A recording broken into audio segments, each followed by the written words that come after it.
Hi everybody, my name is Jaden. I'm Jason. I'm Caden. And we are the Yahushua and the Torah YouTube channel, and it is a preparation day. Yay! And so here we are, and it is a preparation day. It has been a very long week, and we are thankful for you guys, first and foremost. We're thankful that you guys are with us, and hopefully you guys are having a wonderful week. Hopefully you guys are blessed. If you guys need any kind of prayer requests at all, if you guys could possibly give us your first name and a direction for the prayer, let us know in the comments. We are happy to pray for you and help you in any way possible, way, shape, or form. And I guess let us start with yesterday's endeavor, and let me set this up, and let me see if I can tell the story correctly.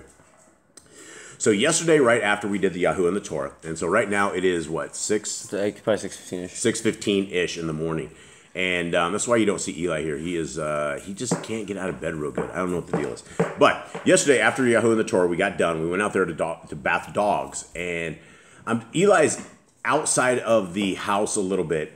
And I swear I heard somebody yelling for help. It wasn't anything I could understand. It was foreign. And it sounded like a scream for help. And Cade was getting a little loud, and I couldn't understand I couldn't hear anything. And I told him to be quiet.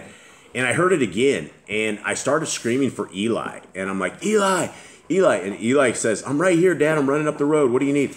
And I told him I thought you were screaming for help. I didn't know what that was. And so I walk outside of the yard. I don't know if I walk outside. How'd this go down? You were out there, right? And so Cade. Let's see, how did this exactly go down? He came down. So right outside of our yard a little bit, right after we heard that, an old man, he's like 75 years old, stumbles out of the jungle, and he has these almost like military boots, but they're the lace-up boots, and they were not laced up, and his tongues were coming out of it like they were sticking out, and he had a metal pipe, and he was very, very bad shape. He was shaking. Everything was shaking. And we know this guy, and he's about a mile or 2 miles away, maybe.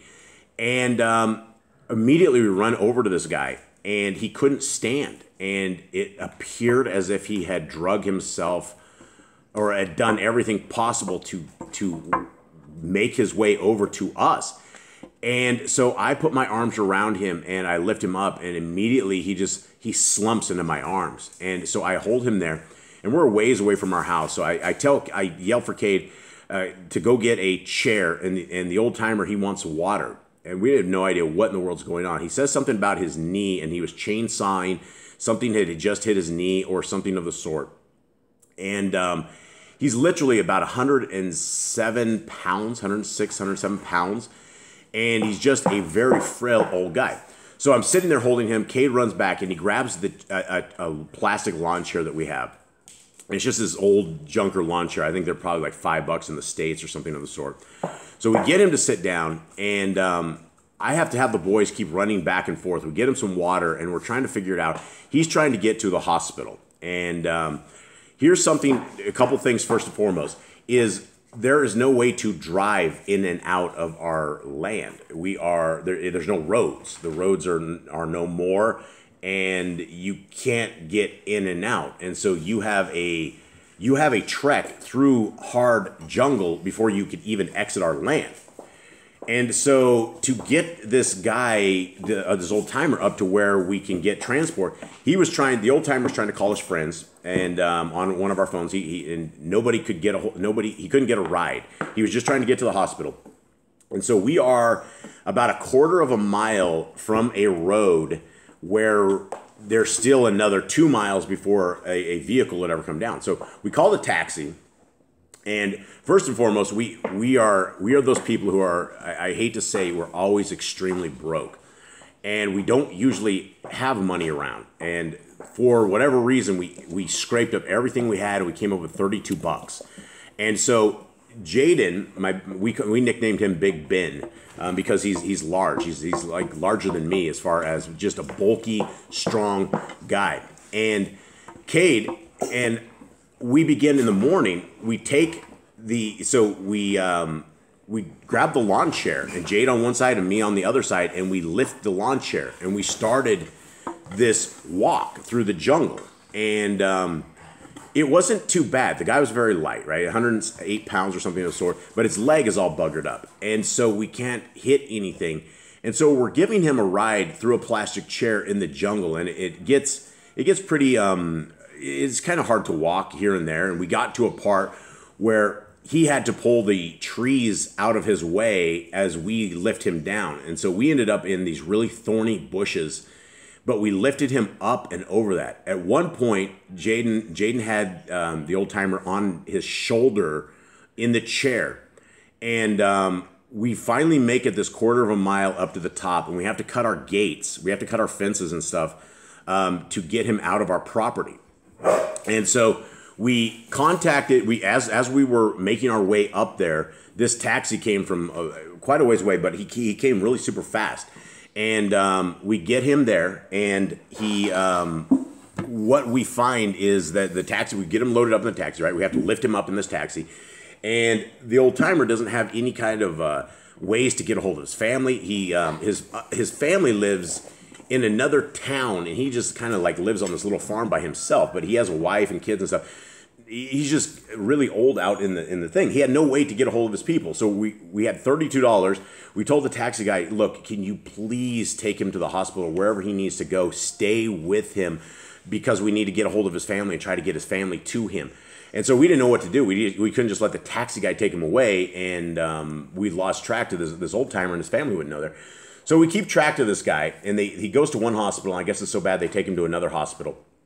And the day goes on, and I guess he gets medical attention and things of that nature. You know, it was a really crazy situation, and we were all day long. I kept telling my wife, I'm like, wow, that was the most amazing experience I have ever had in my life. I cannot believe how amazing this was. You know, getting to first of all, when he came out and his shoes were all unlaced and the boys were running back and forth, I got to get on my knees, and I got to pull up his pant leg, and I got to pull up his sock, and I got to lay, and and I don't speak really good Spanish. My boys speak really good Spanish, and so I'm trying to ask him, do you want me to lace these up? And he's like, please. And it was on his bad knee. And so I'm sitting there, and I think about our Messiah washing the feet of his disciples, and I am so honored to be able to lace up these grungy old boots on this old timer that is just so broken, and just to have this kind of experience of this, and it was something that you just can't ever get back. So let's start up at that point of the story, boys. What do you guys have to put into this story? Jade, you guys are both helping. So the thing about the screaming, we didn't go check out the screaming because you can be like, why didn't you go see who was screaming? Well, there's a guy who's around here who has cows, and he's always screaming for the cows, so it just sounded like the guy's screaming for cows. He drinks a lot. And he starts screaming a lot. Yeah, just out of nowhere. I think he screams at the cows. I think he loves his gin and whatever it is, but he gets all liquored up and then goes crazy, and sometimes he chases the cat. It's really weird because we're out in the middle of nowhere. On the day-to-day basis, we don't ever see anyone. You would literally have to get very hard to ever get to us, to find us. And so we don't see a lot of people.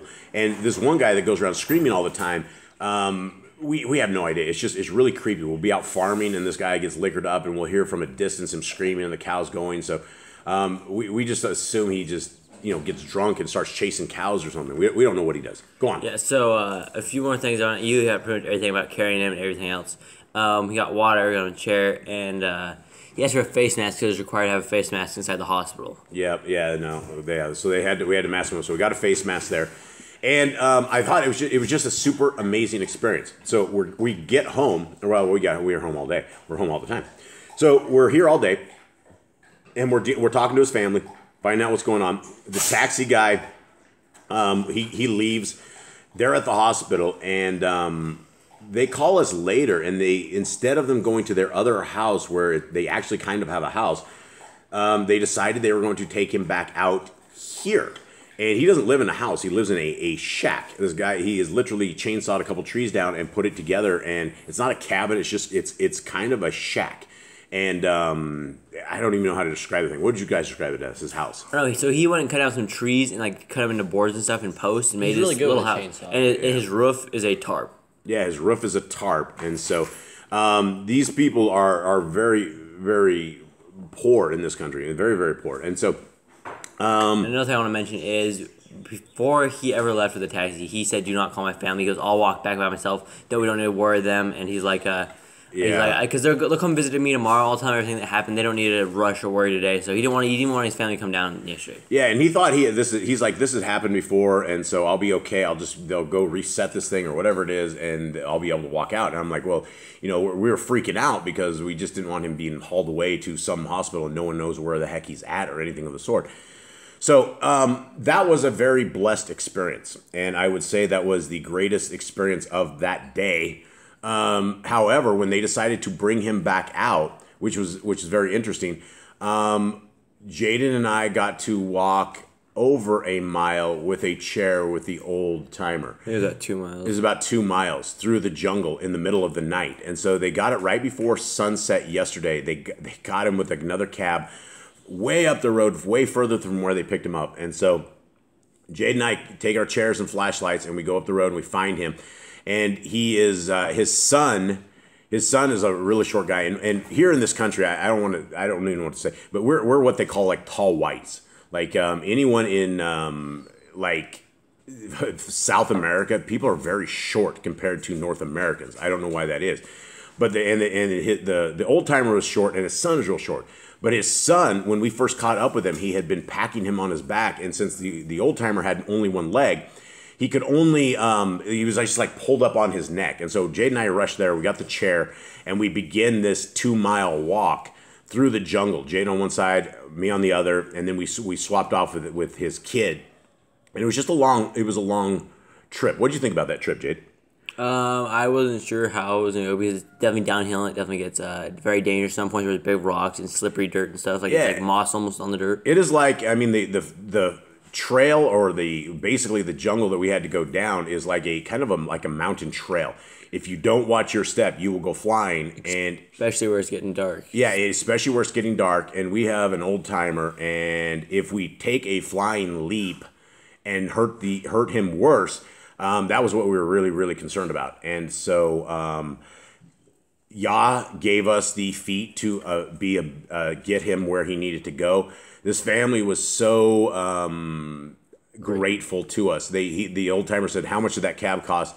And we told him it was a gift from our Creator. And he looked down and just kind of smiled. And it was a really, really rough day for him, but we were able to get him back to his house with his family, and now his wife and his kid are here. So, and we told them yesterday, you cannot leave your dad out in the jungle like this anymore. He's too old, and if we were unable to hear him screaming, he would be dead. It would just be a horrible, horrible thing. So, very amazing experiences that we got on that. Anyone else have anything? Kate, do you have anything to add to this? I really have nothing much to add to it. I didn't do a lot. You were with us. You were back and forth. We all did a lot. And, the thing is, where we have 10 pit bulls, it is crazy because somebody always has to watch the pit bulls. And when drama happens, the pit bulls get excited as well. And so Cade was coming running in back and forth. We thought the old timer, when we first saw him, he was on death's door. We didn't know exactly what had happened to him.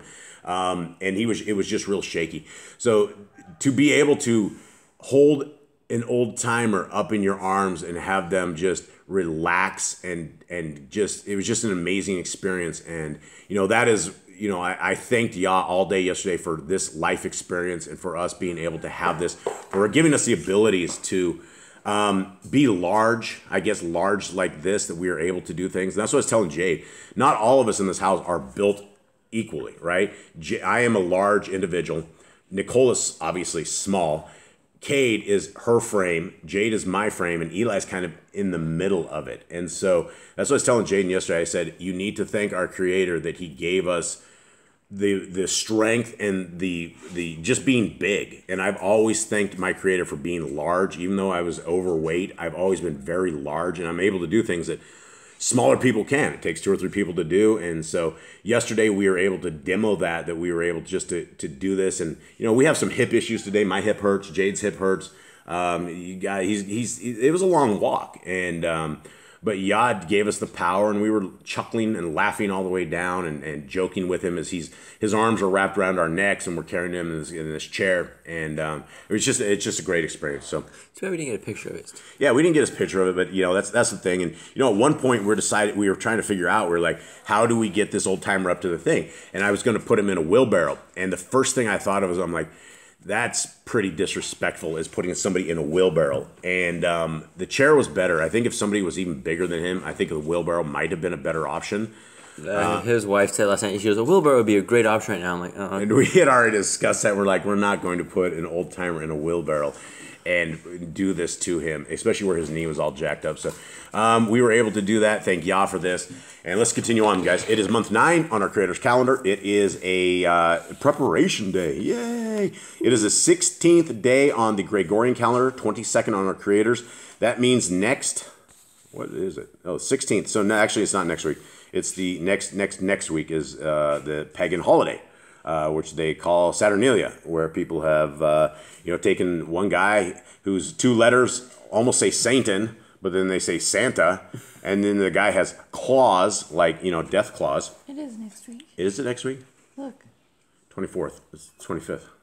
I know, but Isn't Christmas 25th? Yeah. I haven't celebrated for so long. That's not Christmas. What day is it? It's still... Wife, that is not Christmas. It's still only a week away. That's called Christmas Eve. That's when all the little kids get on their a knees in front of the Nimrod tree and open their gifts right on Christmas Eve. A week and 2 days away. We bow to the idols. We bow to the Nimrod tree on the 24th and the 25th. Okay, not us, but that's the rest of the world. All right, so anyone else have anything else that you guys want to discuss on this? Jade, did you feel blessed? Yeah, definitely helped the old man out. He was pretty messed up. I think saying old man's kind of disrespectful. I say old timer. I try not to say it, but he is an old man. And we don't want to use his name because, nobody would ever know. But what did you feel blessed? Did you feel like you were washing feet of anyone? Or yeah, definitely helping people. Yeah, and it feels good, doesn't it? Yeah. Does it feel bad helping someone out? No. Do you ever feel bad by helping people out? No. I ended up yesterday just on cloud 9 or whatever they say. That's probably satanic, I don't know. But everyone says you're on cloud 9 when you're happy.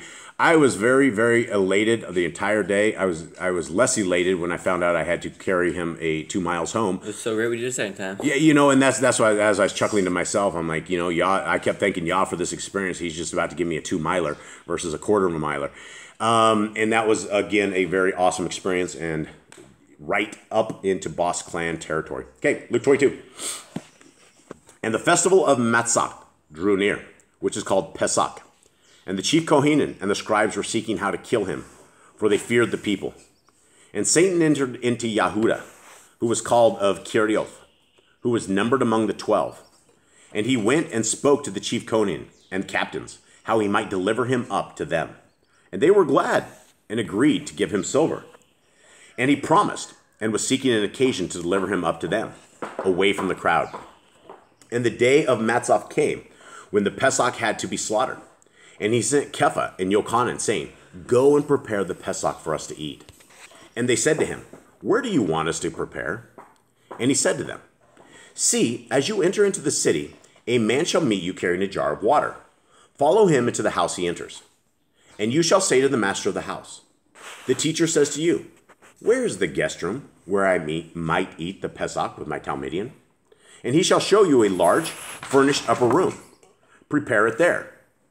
And they found it as he had said to them, and they prepared the Pesach. So, okay, go ahead. The thing I know is they obviously know how to cook. I think he sent Peter and John here because they were the fish guys and they knew how to cut stuff probably cut up stuff pretty easily. Right. So that's probably why he sent those two to. Do you guys find it a miracle at all that the guy with a jar of water, go find the guy with the jar of water?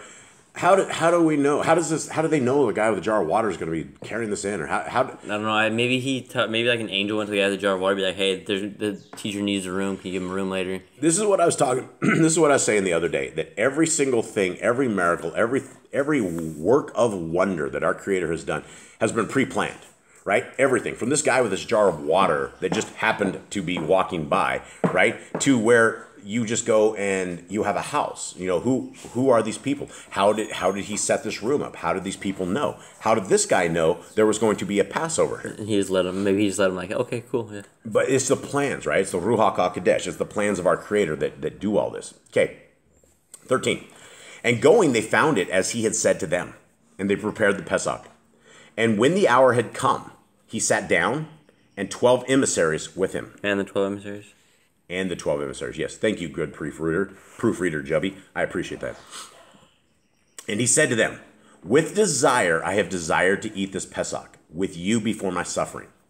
For I say to you, I shall certainly not eat of it again until it is filled in the reign of the Elohim.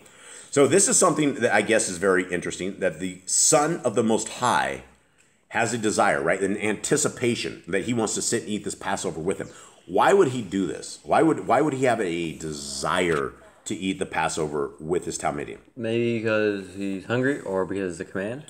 I think it's because of his dad's ceremony, right? I mean, the Passover came from us. What is the Passover? Why is it a big event? Well, there's a few reasons. One is because it's people got out of Egypt. They were freed from Egypt, and it's a yearly tradition we're supposed to follow. And then there is Yahushua. He became our sacrifice lamb. He became the Passover lamb. But ultimately, when the Passover happened, what didn't happen and what did happen? Who died? Yahushua.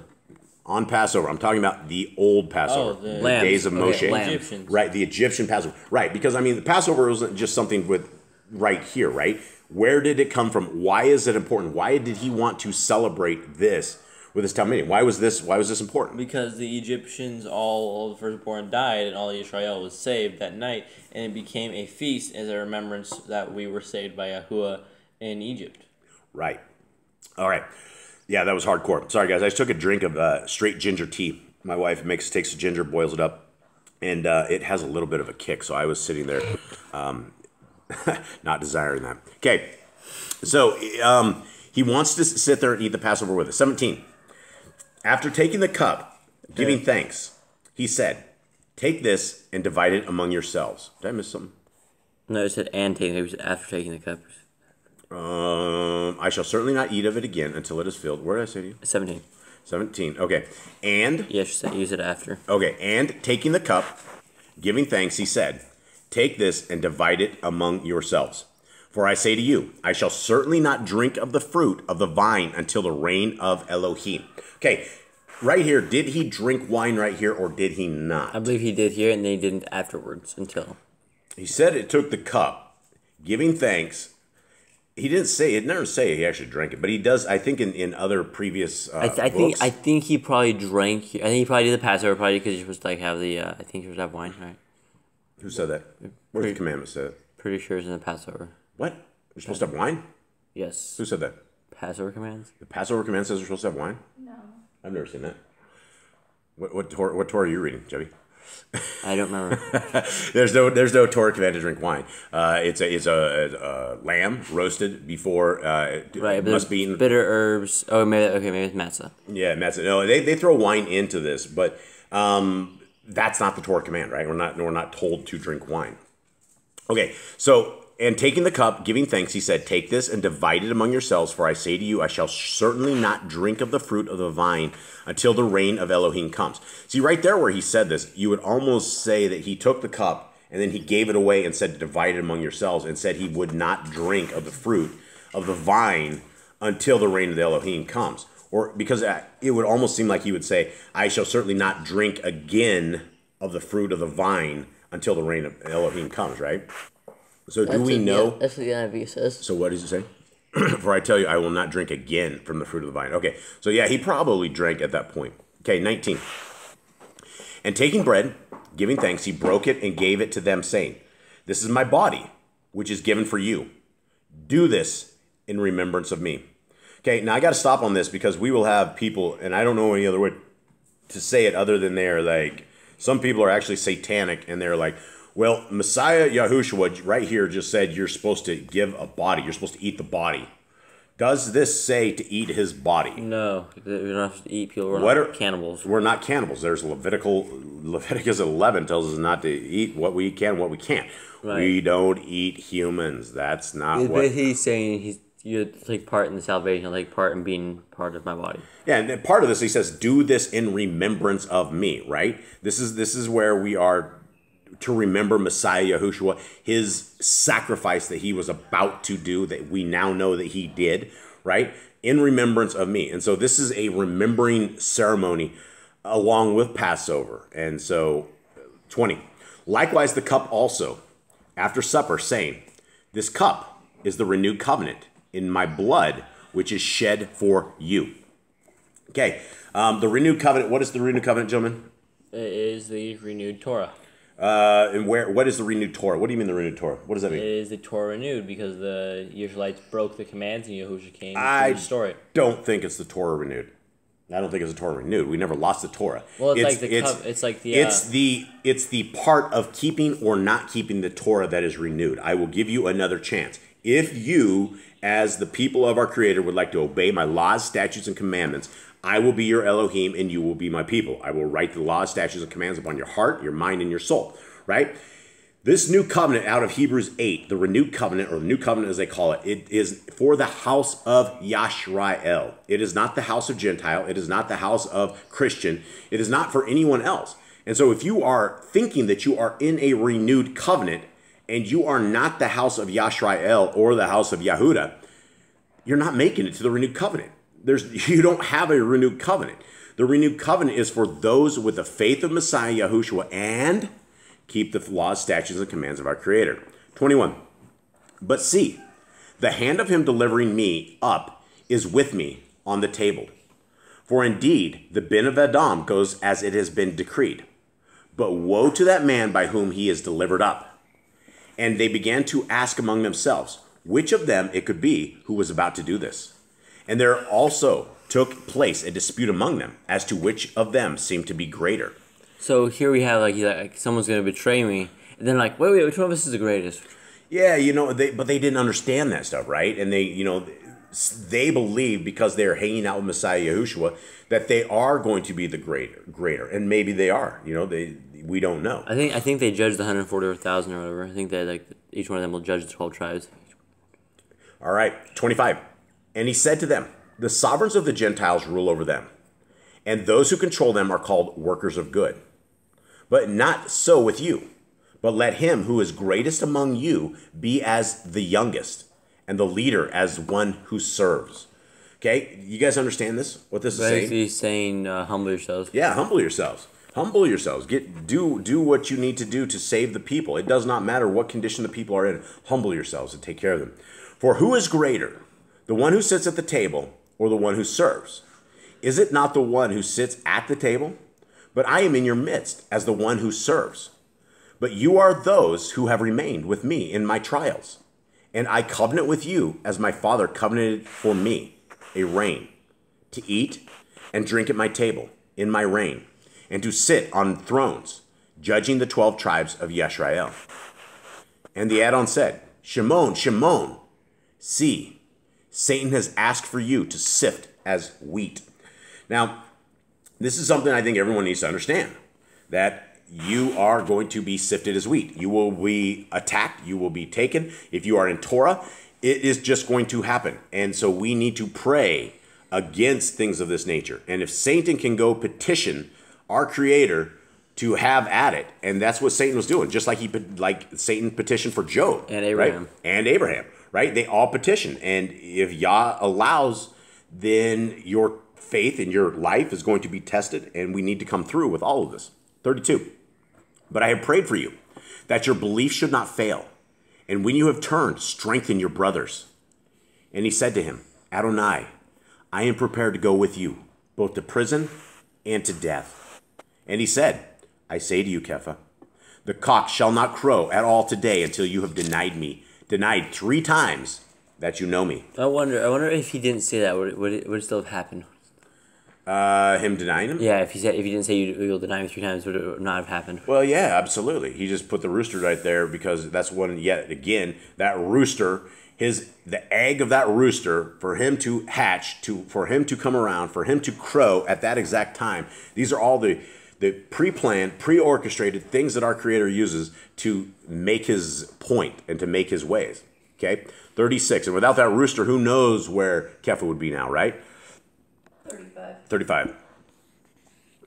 And he said to them, when I sent you without purse and bag and sandals, did you lack any? And they said, none at all.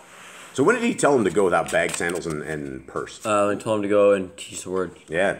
Told him to go earlier and said, don't take anything. If you don't have nothing, don't take an extra purse, don't take extra underwear or whatever you have, don't take any extra stuff.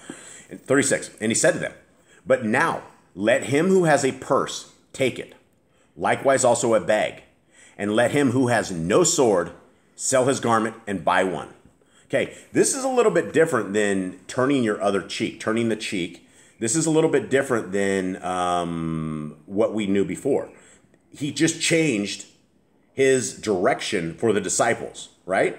Yeah, he basically went from basically like turn the what is he doing right defend here? Yourself. Right. What is he doing right here to these people? What is he doing to his people? He's preparing them for war. He's preparing them for what's coming, right?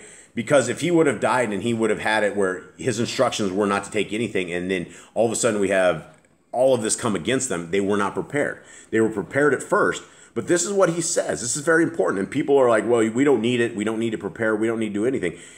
He says, let him who has no sword sell his garment and buy one. For I say to you that what has been written has yet to be accomplished in me. And he was reckoned with lawless ones. For that which refers to me has an end too. And they said, Adonai, look, here are 2 swords. But he said to them, that is enough. Okay, the Grand asked us the other day, she's like, why are 2 swords enough? I think for what they were about to happen that night. That night? Yeah, probably for that night. I think it was in one of Brother Todd Bennett's writings when he wrote where Shimon and Levi went and killed the people with just 2 swords, and that was it. Like, that's enough. It was enough to wipe out a city. I think it was like more like 2 swords is plenty if you have the power of Yah. How many swords do you guys use when you guys go cut grass? One. Why don't you guys use 2 swords? I don't know. I mean, I don't. Why do I use 2 swords and you don't? Why do I always like going to the... Arm strength. I'm much bigger and I can swing these suckers around. I'm just not very good with my left hand when cutting, so that's why. Yeah, but when we're cutting like massive amounts, you just go left, right, and just come down like that. So why are 2 swords enough though? Yeah, we only have 2 hands. What are you gonna do? Fight with your toes? You're gonna take up a little mini sword, put up a fork in your toes, and fight with the 2 swords and a fork, right? So you have 2 swords. That's enough. You don't need enough. I mean, 1 sword is enough. 2 swords is enough, right? And that's what he's saying. You're good. Don't worry. Don't weapon up. Don't get any more than this, right? 2 is enough. You're good. Okay, 39. And coming out, he went to the Mount of Olives according to usage, and his Talmudim also followed him. Did you guys say according to usage? And coming out, he went to the Mount of Olives according to usage. Yeah, it's a usage. According to usage? I don't know what that means. Everyone has it? Yeah. Okay, so what does it say on 39? And coming out, he went to the mountain of olives according to usage, and his Talmudim and also followed him. All right, so his habit. Okay, yeah, and then the NIV says Jesus went out as usual. Okay, so as according to usage. Usage just seems like a weird word to use. Yeah, well, it's good discussion. Okay, and 40. And coming to the place, he said to them, pray that you do not enter into trial. And he withdrew from them for about a stone's throw, and falling on his knees, he was praying, saying, Father, if it be your counsel, remove this cup from me. Yet not my desire, but let yours be done. Okay, this again kills the Trinity. The Father is one. The Son is one.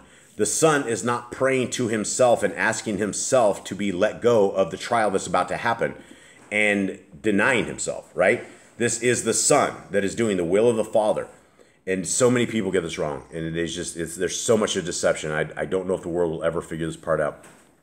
Okay, 43. And there appeared a messenger from Shemaim to him, strengthening him. And being in agony, he was praying more earnestly. His sweat became like great drops of blood falling down to the ground. Okay, why is he getting in more agony? What is going on here? Because he knows he's about to die. He knows he's about to get he's about to get brutally beat up and then killed. Tortured. And then mocked the entire way through. And it's a nervous thing. This is absolutely nerve-wracking. These are the final moments, and we're understanding the human side of our Messiah, that he is doing the same stuff we would do. And I mean, I've had it where the sweat drops like giant drops of blood falling to the ground, right? You just sweat in pools of sweat.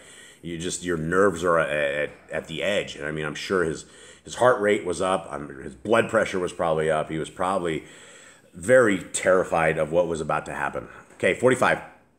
And rising up from prayer and coming to his town meeting, he found them sleeping from grief. Okay, so they're sleeping from grief. Are they sleeping from grief or are they sleeping from tiredness? Maybe exhaustion. Yeah, it says in the NIV they were exhausted from sorrow. And that could be. I mean, yeah, that when you're like really like sad or you're really like upset about something. Why were they sad? Because they know their friend's about to die. They know their friend's about Do to they? die. I don't think they quite understand that yet. I don't think they get this yet. I don't think any of them get this yet.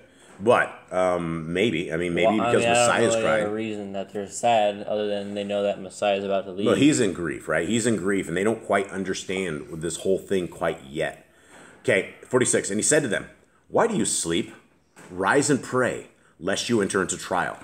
And while he was still speaking, see, a crowd. And he who was called Yahuda, one of the 12, was going before them, and came near to Yahushua to kiss him.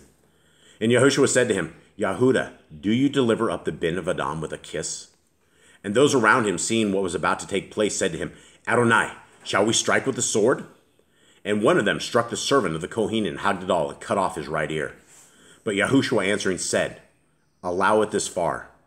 And touching his ear, he healed him. And Yahushua said to those who had come against him, the chief Kohanim and captains of the Mikdash and the elders, Have you come out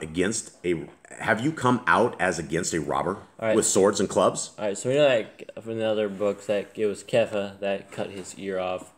Why didn't the people retaliate when he struck the Kohen Haggadol of all people?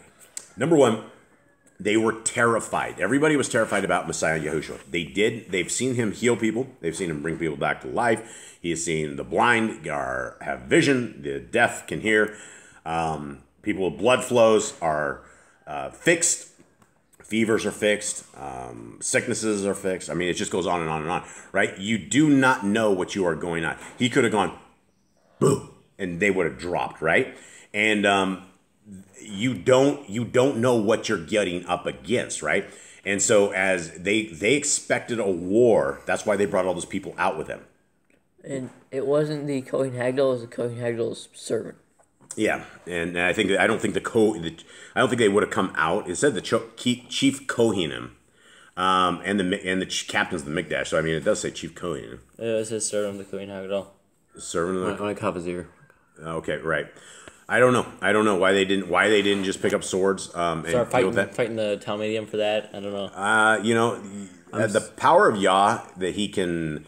I remember one of the stories of when Esau is going to kill Jacob when he's coming back, right? Remember that? And he's going out there, and all of a sudden there's 3 or 4 angels, and Yah allows them to give Esau like this vision of thousands and thousands of hardcore war troops, right? And all of a sudden this one group goes by Esau, and they're like, "If it wasn't for your brother Jacob, we would have killed you." And then they keep on going on. And then another troop, a whole bunch comes in, and they're like, "If it wasn't for your brother, Jacob would kill you." So like 3 or 4 of those went by, and by the time he was done, he's like, "My brother has like an enormous army, and I just about died," right? The power that our Creator has, he can strike fear in your hearts. He can do whatever he wants, right? It is only by him that we have abilities not to just flee in terror over everything, right? So anyone else on this? Thoughts? Okay, 53. While I was with you daily, so he's talking about them. Why have you come out as against a robber with swords and clubs? While I was with you daily in the Mikdash, you did not lay hands on me. But this is your hour and the authority of darkness.